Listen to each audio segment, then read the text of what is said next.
Ассалому алайкум, дӯстони азиз. Ҳамаи мо иттилоъ дорем, ки чанде пештар Маҳбону Раҳмонова равонашод буд, модари ҳунарманди мардуми Ҷумҳурии Тоҷикистон устод Афзалшоҳ Шодиев аз олам гузашта буд. Ва имрӯз тавре дида истодаем дар саҳифаи фейсбукиаш устод Афзалшоҳ Шодиев чунин мисраҳоро нигоштааст барои модари азизашон. Ман намедонистам, эй модар, ки ғам чист.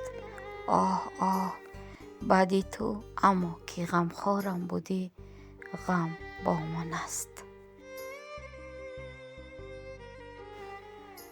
гӯёи ғамзадае бошам, ки баъд аз марги ту дарду ҳасрат, ранҷу кулфат, ғусса ҳардам бо ман аст.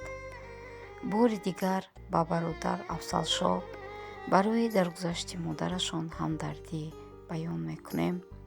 худованд модари ин бародарро қабрашро пурнур гардонад, ҷояшро ҷаннат